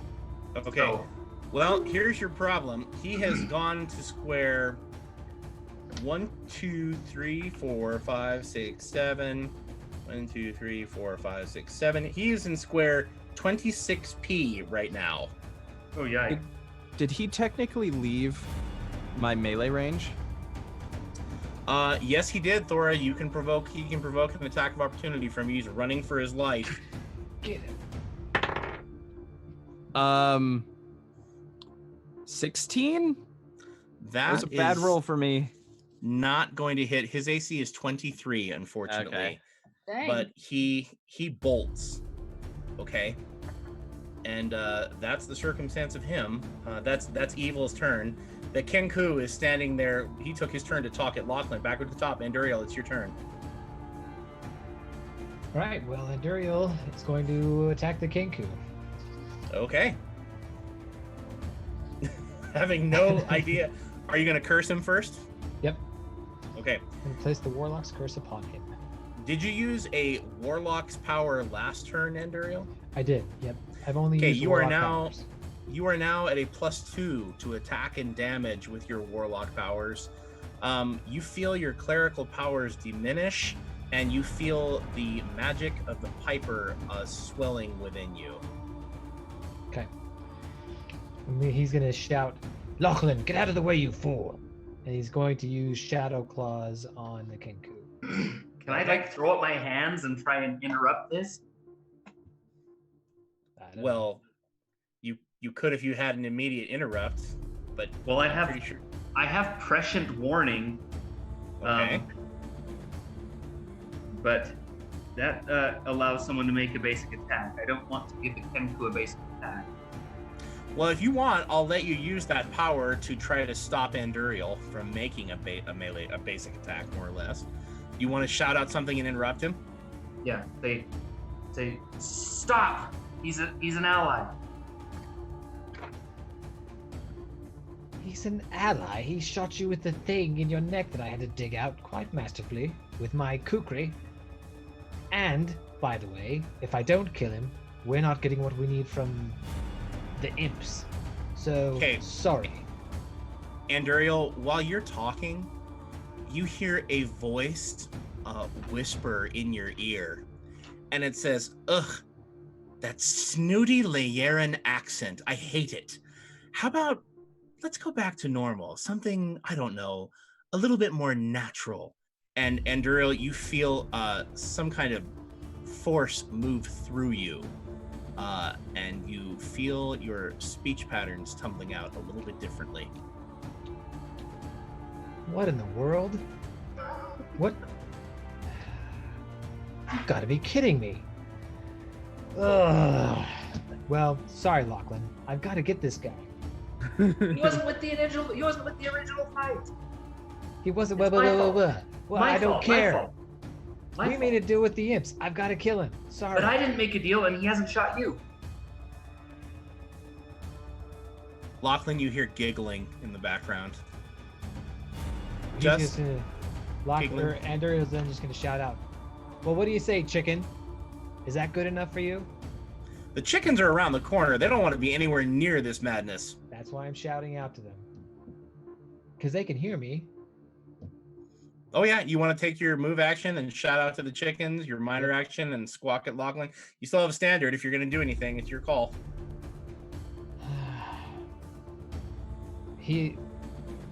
the Kenku has not attacked me or the other two who made the pact. So if Lachlan says he's an ally, as stupid as Lachlan is sometimes, I suppose he's an ally. And I'm just gonna stop. Okay. All right. That unless someone is going after that madcap, that would bring us out of combat. I Is can't anybody reach going him. after. No, you can't. Well, actually, You could take your standard action to run after him, or I mean, do we have to kill him, or we're in breach? I'm gonna try. I'm gonna take my standard action. I'm gonna try. okay, he is on the other side of an enormous junk pile. So what's your plan? I'm an acrobatics. I'm an acrobatics all over this. Okay. That's not going to change your move speed. Just tell me where you would like to end up. If you run, you can move your speed +2. So I need to be in 18p. Okay. Wait, no. 16p. All right. There's nobody. There's nothing in front of me there. Do you see the enormous, squiggly little this, my friend? This right here is a towering pile of junk. That's you. That is the madcap who's running for his life. My map was backwards. Sorry. So you're closer. But that's Endurio. Odelia, it's your turn, dear. You're on the floor with a motorcycle under you. Oh my! I don't. Wait, can I see the madcap? Can I see him? Nope. Okay, then. He's on the other side of a very tall tower of junk. Can I use my action point and run around the junk and try to do like a charge him?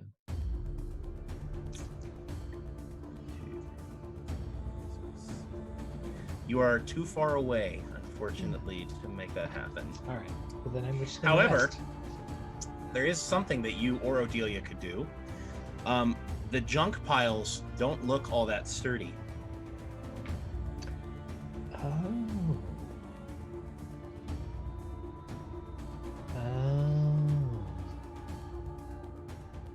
Well, shoot. I don't have anything. I could use my action point to try and push the pile over, I suppose. But I can't say I suppose. I reckon I can try and push that pile over. Is that what? Dang darn it, I think I could push that pile over right now. Are you here? Well, that don't look too big. No, that's not it. I'd like to use my action point to try and topple the tower. Okay. If you would please just make a strength check for me, half your level and your strength modifier, add to your 1d20 roll. I'd like to try and use the Leviathan's Tooth. Oh. So are you going to stab the side of that? Yep. And okay. With your action point, I'm assuming? Yes, with my action point. Okay, Anduriel, you come up and stab and release the magic of the Leviathan's Tooth into that pile of junk next to you, and an enormous crushing force, like the indentation of some monster's foot, crushes into the side of this pile of junk, and it starts tipping over, like just casually tipping over. Junk is falling all over the place. Odelia, it is your turn. If you go charging somehow and add some force to this, it'll tip over faster. Okay, I think that. So, how does it work in 40? Does it when you're prone? Does it take half your movement to get up? It's your move action to stand up. Okay. So that is what I'm going to do. Okay. I'm going to stand up, and I am going to. So I can't move after that, right? Yes, but that will be all you do. You could make a charge attack, or you could use one of your powers. Well, I think it's different from what I was thinking. So just give me a moment. No worries. We got time, no worries.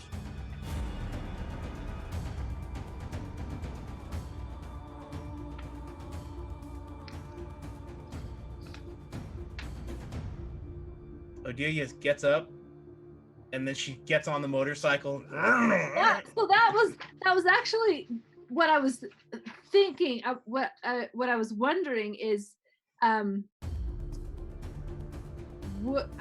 don't think she'd have any idea what to do with it.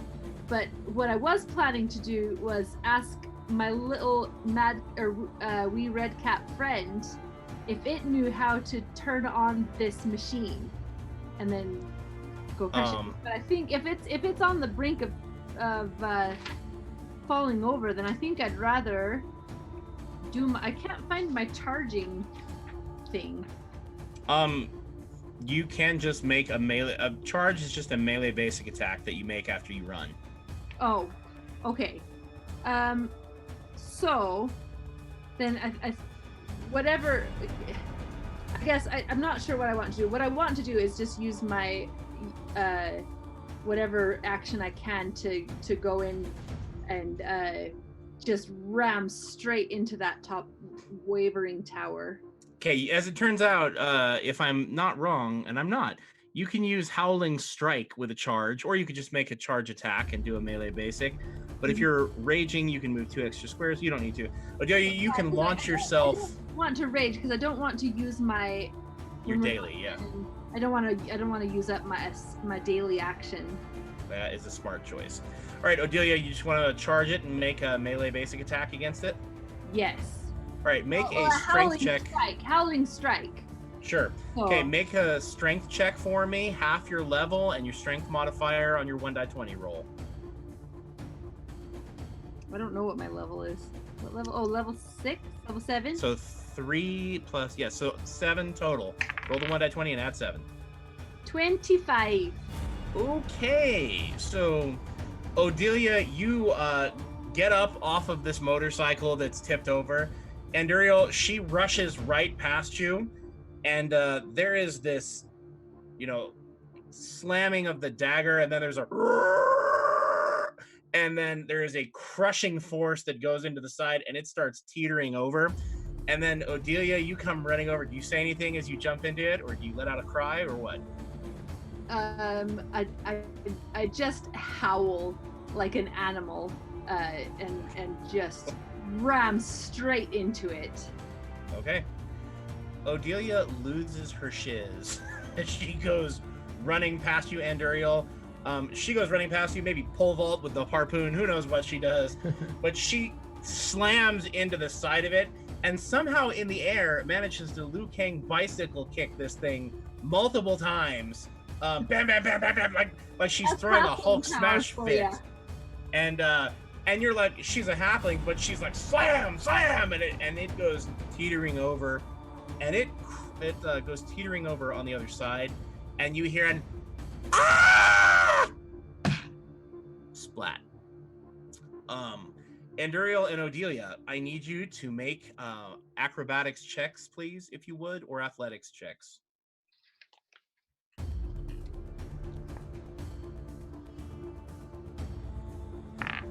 28. 18. Okay. You are both able to dive successfully out of the way. As this thing comes down, part of the debris falls down on you, even though the majority of it goes tipping over and buries the last madcap under a pile of iron rubble. It's just an absolute nightmare. And that is how its life is ended over there. All right. So it's just you guys left with the Kenku and a bunch of squished madcaps. There are a bunch of other madcaps that are like peeking around corners in the distance, but as that tower of junk comes crashing down, they scatter and go running away from the scene of the battle in all different directions. You just see redcaps and madcaps like bolting. There are dozens of them still running around, but they want no part of whatever is going on over there. And that is the conclusion of that. So the chickens come running around the corner, back in chicken form again, like and then they come over and go and they come over on Wazik, and both of the chickens poop on Wazik. And sit there, and then they transform back into imps, and they fly up to the top of the shed, into which there is an enormous hole now that Lachlan fell through. And they giggle and laugh hysterically, and start clapping their hands and jumping up and down. Thora's checking on the weasel that the madcaps were torturing. It is so dead. It's half skinned. I mean, this poor thing, it's most likely that it died at some point during the battle, but there was no way to save it. It might not have even been alive while they were poking at it and tormenting it. Who knows? So they're twisted and sick little creatures. Odelia, he will take the corpse to like a set of ground that is cleaner, and he'll bury it very very kindly. Okay. He's taking this very seriously. Okay. So Thora picks up the body of this poor little animal and carries it away.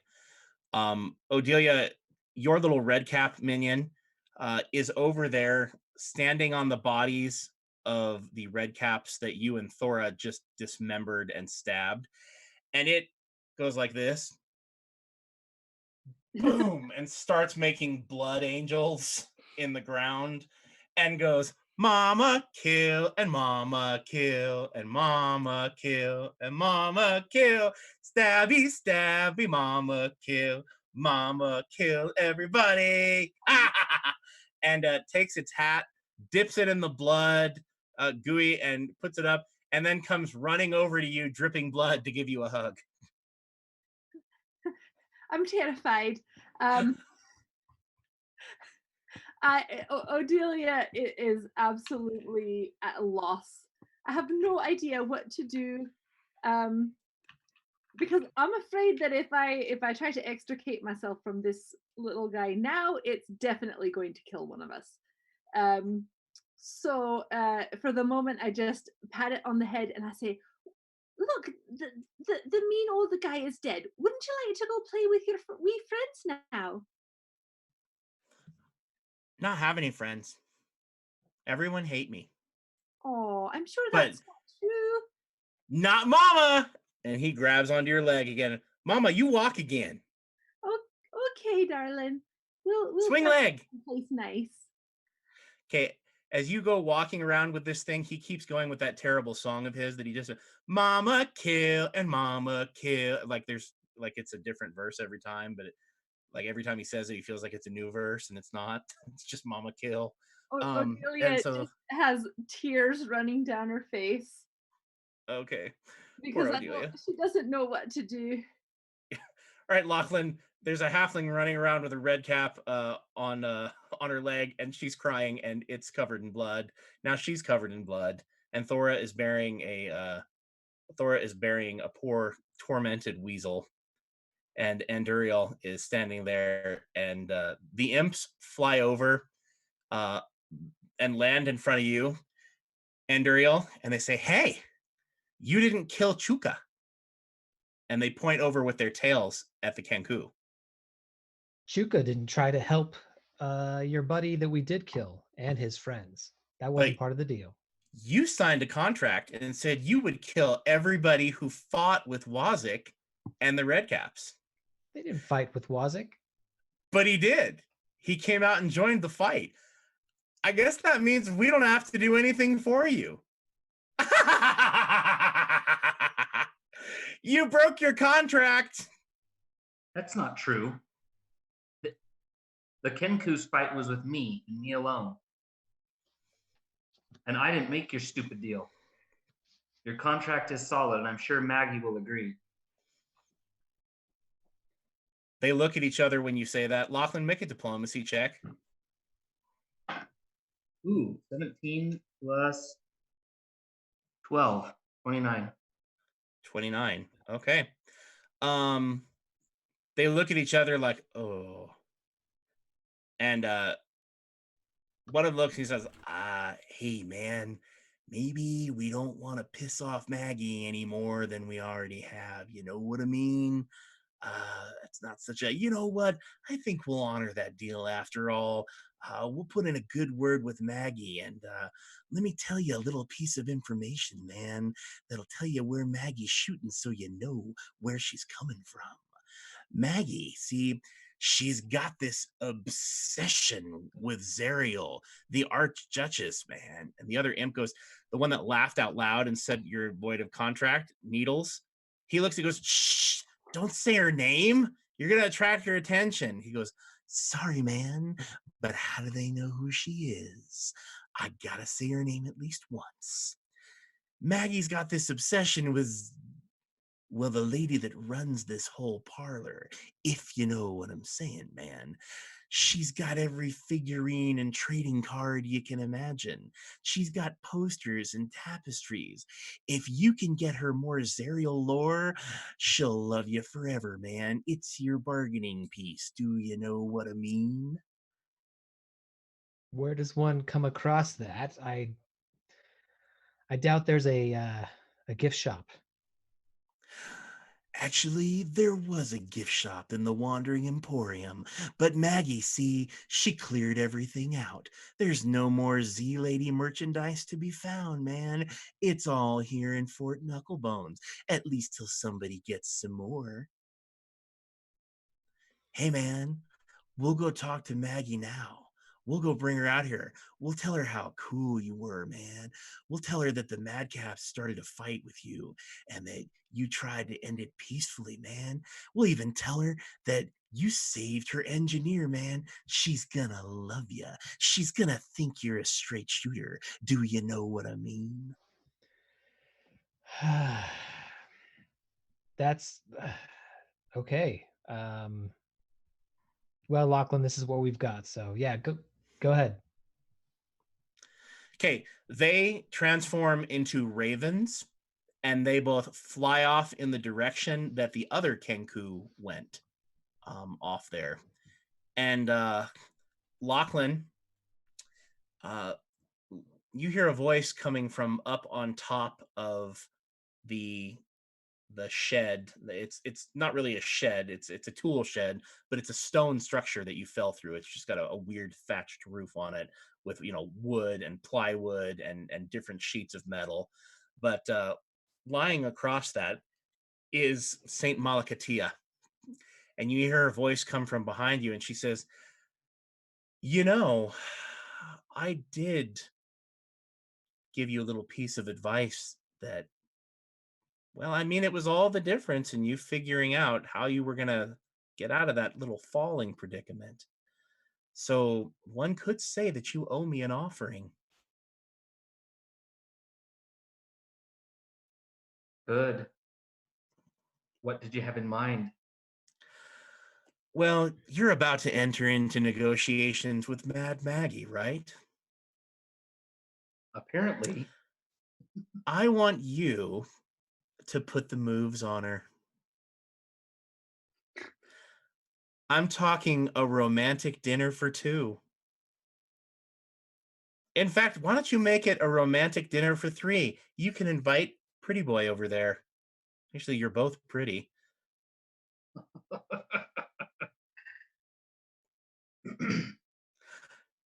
Invite Why not? Maggie to a romantic dinner. And why don't you just see where the evening takes you?" Okay. I think that'll be an absolutely delicious offering, don't you? And when you've got Maggie's trust, and hopefully the two of you have her, well, eating out of your hands, I want you to steal something from her. Anything? Whatever looks valuable.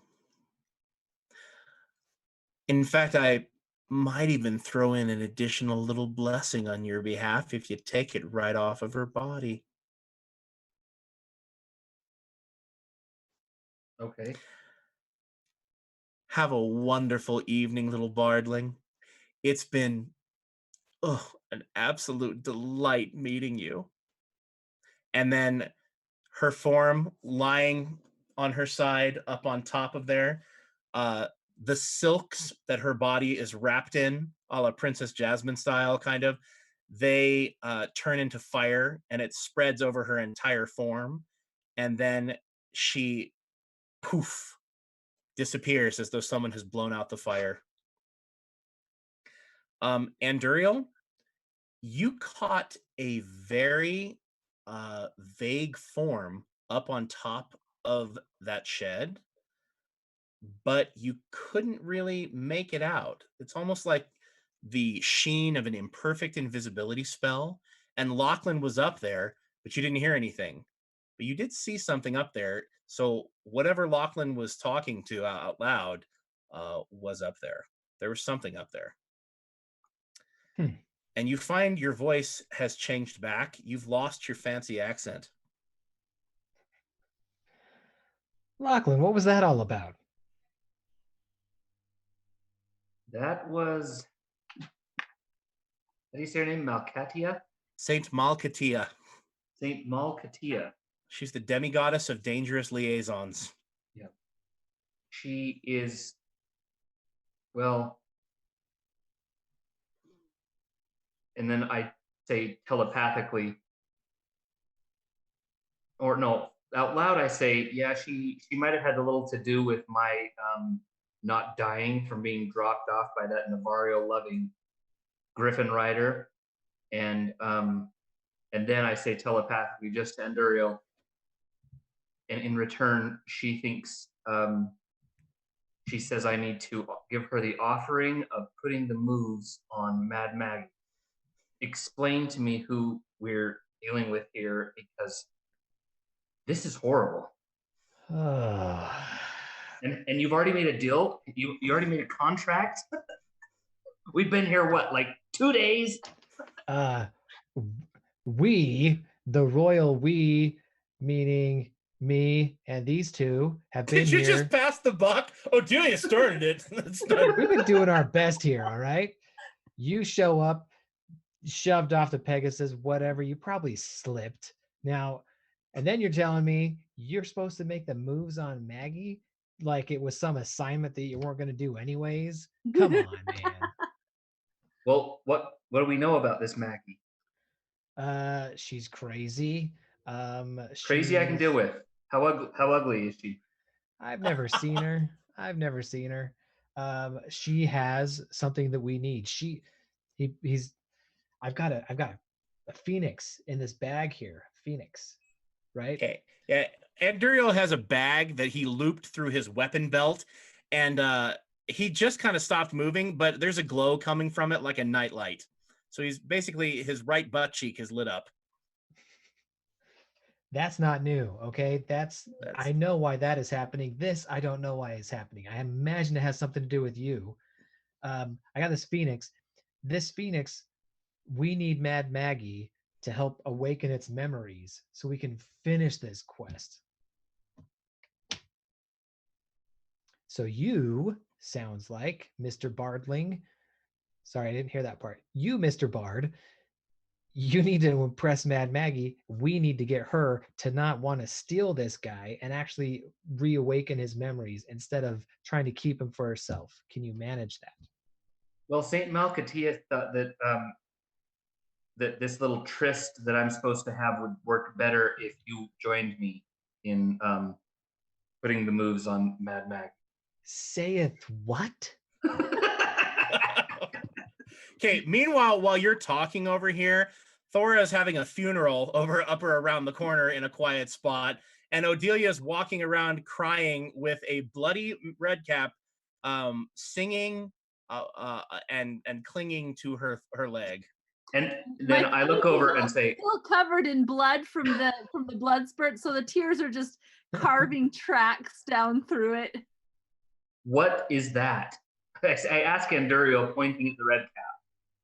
You've got a, like, was it get a pet day? He's got a dead ferret. You've got a bird, and she's got a bloody midget hooked to her. Yeah, and we used to travel with an ogre and a dragon, whatever. I don't know anymore. Look, the thing attached itself to her. I told her not to. She didn't listen. Here we are. Look at the halfling. She needs a rest. Look at him over here. He's burying a weasel. We need a rest. Should I go kill that thing? You'll break Odelia's heart, but we need to find a way to get that thing away from her without killing it. This is literally Odelia's hell. Okay, as Odelia sits there reflecting, I am in hell. They thought of everything. I wonder if I can invoke the Piper and see if I can get that red cap to go on a quest for the Piper or something. Well, we'll have to figure that out next time because we have come to the end of our stream for the evening. This will be this will be quite fun to pick up. It'll be pretty roleplay heavy in our next episode, and I'm looking forward to it. It shall be interesting. Thank you, guys. It was very fun tonight. I thoroughly enjoyed myself. Tommy has our consider this for the evening. I do. Okay. So, I'm sure it is a great topic of conversation for everybody else too, but coronavirus is all that my kids are like hearing at school, and all that we're seeing on Facebook is everybody freaking out and buying all the toilet paper, and it just made me think of the verse in 2 Timothy chapter 1 verse 7 that I really like, which is, "For God hath not given us the spirit of fear, but of power and of love and of a sound mind." And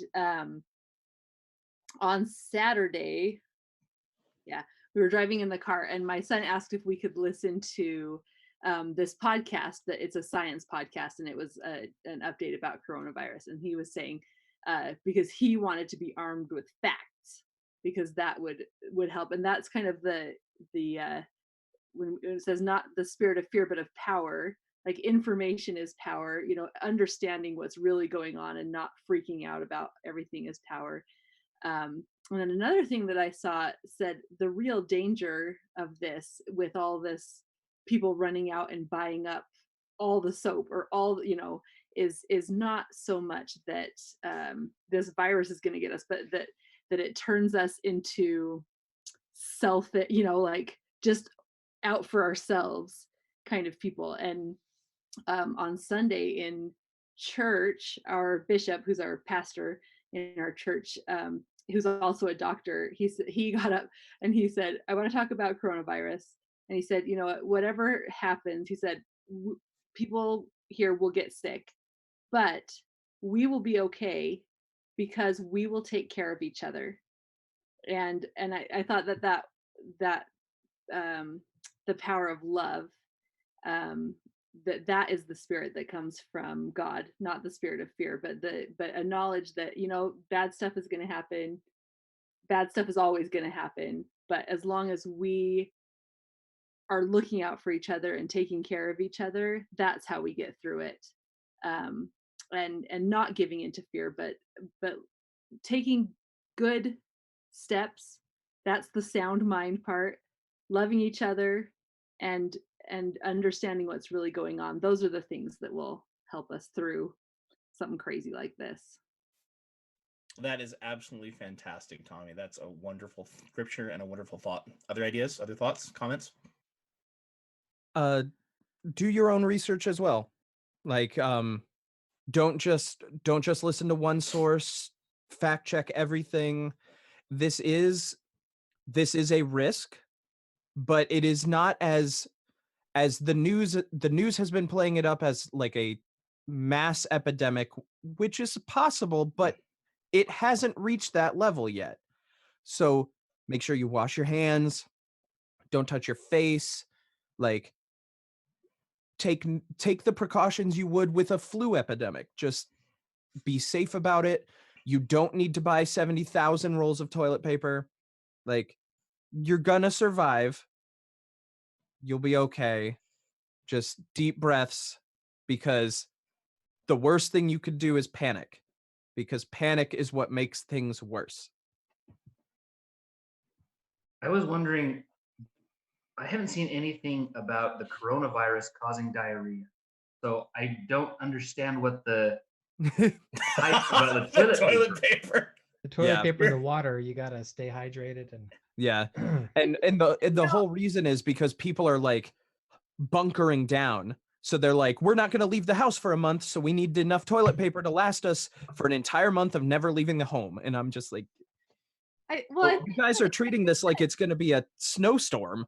Like it's the Black Plague. Yeah. Yeah, and I think sometimes that, like, I think most people aren't panicking because you think if every single person thinks, oh, they say we should be ready to stay home for a couple of weeks, so I would need an extra pack of toilet paper. Yeah. That, you know, every single person who goes to the store is like, I should get an extra pack of toilet paper. But what that amounts to is that it looks like there's some crazy hoarding run, which just perpetuates the fear and the panic. Yeah, our local Costco runs out of water and toilet paper within the first hour of opening every single day for the past week. Like our Walmart runs out of it, like, and they don't care too, like, because they're selling everything, so they don't get, they run out of everything. It's not it's not a sign of the apocalypse, but like you can get a bidet for $20 on Amazon. I mean, I'm just saying, if you wanted to avoid the toilet paper.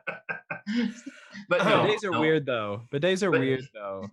But as far as to Tommy's other points, I think that, you know, it seems like when there are other actual disasters, they tend to bring people together in a spirit of service and harmony and unity and giving. And I do think it's kind of sad if the threat of something has the opposite effect of separating and so I think that, I'm not saying I wanted a disaster or some massive outbreak or anything, but I do think that if something were to happen like that, I'm hopeful that that people would respond the way they have to other disasters, and that it would bring out the best. It would bring out the best, and it would be like, here, I got extra toilet paper. Here you go, and people would be taking care of each other. Yep. John, I'd share my toilet paper with you.